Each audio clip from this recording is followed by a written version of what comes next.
हम तुम्हें राधा जस सुनाते हैं। आज भगवान शिव कह रहे हैं, जैसे ब्रह्म स्वरूप श्री कृष्ण प्रकृति से परम अतीत है, ऐसे ही ब्रह्म स्वरूपा निर्लिप्ता प्रकृति से अतीत ये श्री राधा है।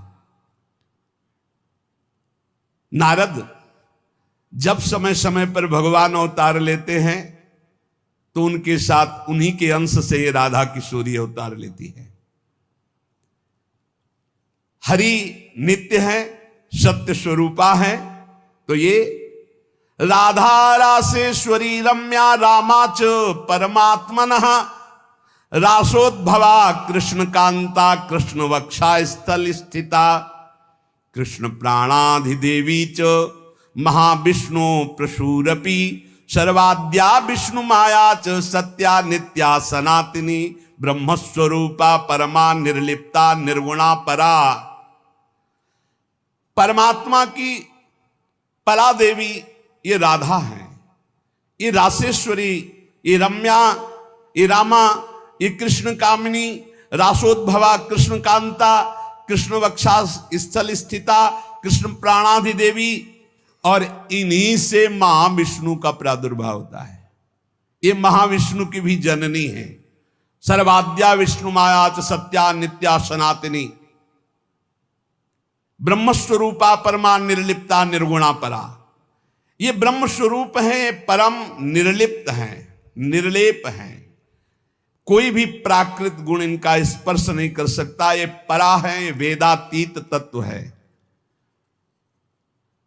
नारद अंतरंगैस्तथा नित्य भूतैस्तैश्चिदादिभिः गोपनादुच्यते गोपी राधिका कृष्ण वल्लभा। ये श्री कृष्ण प्रिया राधा अपनी चैतन्यता से ही सबको चैतन्यता प्रदान कर रही है। जितनी शक्ति है जिसमें भी, जितनी जहां तक, वो सब इन्हीं से प्रकट है। और ये सबसे बिलग भी अत्यंत रहस्य है, गोपनीय है, इसीलिए इनका शास्त्रों में एक नाम गोपी कहा गया है। गोपनाथ दुच्यते गोपी राधिका कृष्ण वल्लभा। ये जो कृष्ण वल्लभा श्री राधा है, इनको गोपी कहा गया क्यों? बोले गोपनाथ दुच्यते, ये बड़ी रहस्यमयी है, ये बड़ी गोपन वस्तु है। श्री कृष्ण आराधना में जब कोई तन्मय होता है तब कृपा करके इस गोपन को खोलते, तब उसके हृदय में रहस्य जागृत होता है। ये श्री कृष्णमयी परा देवता है। देवी कृष्णमयी प्रोक्ता राधिका पर देवता सर्वलक्ष्मी स्वरूपा सा कृष्णाह्लाद स्वरूपिणी तथा सा प्रोच्यते विप्र ह्रादिनीति मनीषि भी तत्कला कोटि कोट्यंसा दुर्गाद्या त्रिगुणात्मिका। सातु साक्षान् महालक्ष्मी कृष्णो नारायण प्रभु नैतयोर विद्यते भेदा स्वल्पोपि मुनि सत्तमो इयम दुर्गा हरिरुद्रः कृष्णः शक्र इयम सची सावित्रीयम हरिर्ब्रह्मा धूमोर्णासौ यमो हरि बहुना किम मुनि श्रेष्ठ बिना ताभ्याम न किंचन चिद चिद लक्षणम सर्वम राधा कृष्णमयम जगत इत्थम सर्वम तयोरेवो विभूतिम विद्य नारद ना शक्यते मया वक्तुम वर्ष कोटि सतैरपि। हे नारद जी, ये श्री कृष्णमयी श्री राधा परा देवता हैं, संपूर्ण लक्ष्मी इन्हीं के अंश से प्रकट है। ये श्री कृष्ण का मूर्तिमान आह्लाद है, मनीषी जन इन्हें आह्लादिनी कहते हैं। ये जो दुर्गादि शक्तियां हैं तत्कला कोटि कोट्यंसा दुर्गाद्यस त्रिगुणात्मिका। श्री राधा किशोरी के करोड़वें अंश के भी करोड़वें अंश से इनकी जितनी शक्तियां, ये कौन बोल रहा है? भगवान शिव बोल रहे हैं। किससे? देवर्षि नारद जी से। कहां? कैलाश में। तो भगवान नहीं जानते क्या? शिव जी दुर्गा जी को नहीं जानते? जैसे लोग कह लें तो तुम भी तो देवी का मूढ़मती है, बोले तुम भी तो देवी का कहते हो कि करोड़वें अंश। हम थोड़ी कहते महादेव, इसमें लिखा है महादेव आज, महादेव बोल रहे हैं। तो दुर्गा कौन है? महादेव की अर्धांगिनी। आधे अंग से प्रकट हुई वही देवी शक्ति है। क्या वो कह रहे हैं? तत्कला कोटि कोट्यंसा दुर्गाद्यास त्रिगुणात्मिका। दुर्गादि जितनी त्रिगुणात्मिका शक्ति है, तत्कला कोटि कोट्यंसा, करोड़वें अंश के करोड़वें अंश से हैं। सातु साक्षान महालक्ष्मी कृष्णो नारायणा प्रभु। श्री राधा के अंश से महालक्ष्मी और श्री कृष्ण के अंश से नारायण। मुनि श्रेष्ठ, थोड़ा भी भेद मत समझना हमारी बात में। श्री राधा के ही अंश से दुर्गा है तो श्री कृष्ण के अंश से मैं रुद्र हूं। श्री कृष्ण जब अपने अंश से इंद्र को प्रकट करते हैं तो सची के रूप में इन्हीं के अंश से, राधा के अंश से देवी सची प्रकट होती।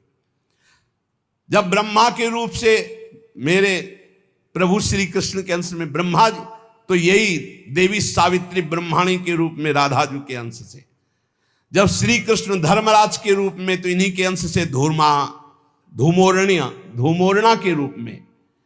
और क्या कहा जाए नारद जी, तुमसे क्या बताऊं, चेतन अचेतन जितना जगत है सब राधा कृष्णमय है। इनकी विभूतियों का वर्णन मैं यदि 100 करोड़ वर्षों तक करूं तो भी नहीं कर सकता, ऐसे राधा कृष्ण की अपार महिमा है। इसलिए अपने जो प्रिया प्रीतम के उपासक है, सबका मंगल हो, सब सुखी रहें, सब आनंदित रहें, पर सब वाणी का संयम करके प्रभु की चर्चा ऐसा गायन करे जिससे आह्लाद उत्पन्न हो। खूब नाम जप करो, अपने आनंद में उन्मत्त रहो। और देखो, इतना तो ध्यान रखने की बात है, जब प्रभु लीला करते हैं तो 2 पक्ष हो जाते हैं। एक हो जाता है आसुरी पक्ष, एक हो जाता है दैवी पक्ष। दोनों में भगवान शक्ति देते हैं, असुरों में आसुरी शक्ति, दैवों में दैवी शक्ति। जब कभी भगवान लीला करते हैं तो देखो वही वंश भगवान व्यासदेव जी के द्वारा दोनों संचलित हैं, कौरव और पांडव। भगवान व्यासदेव जी की कृपा से दोनों का, भगवान श्री कृष्ण के द्वारा दोनों की पुष्टता, क्योंकि वही मुखिया हैं सबके।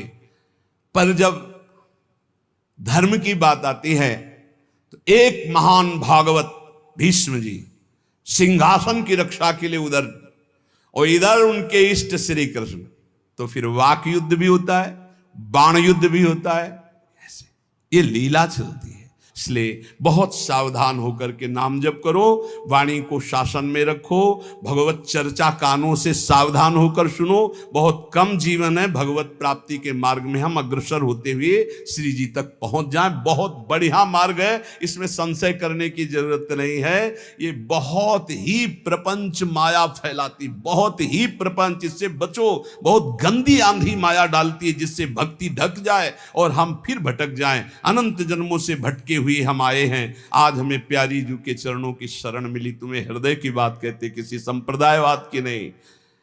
आज तक अनंत जन्मों तक मुझे जो विश्राम नहीं मिला, सुख नहीं मिला, हमारी लाडली जी ने हमें दिया है। वही सुख आपको बांट रहे हैं श्री जी की प्रेरणा से। आप संशय शून्य होकर राधा राधा जपे और राधा किशोरी के चरणों का आश्रय, वृंदावन धाम की कृपा आप देख लें, खुद देख लें कि आप निहाल हो रहे हैं कि नहीं। हमें कोई प्रमाण दिखाने की जरूरत, प्रमाण तुम्हारी छाती होगी। ये भाई यहां के उपदेश सुन करके साधन में लगो, प्रमाण तुम्हारी छाती होगी, हमारे ग्रंथ नहीं।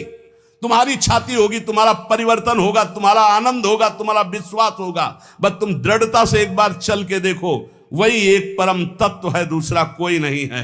और वही रस समुद्र रूप जब धारण किया तो श्याम सुंदर, और वही जब रस समुद्र का सार हुआ तो प्रियाजू। ऐसी जुगल उपासना बिल्कुल संशय नहीं। श्री राधा वल्लभ लाल की।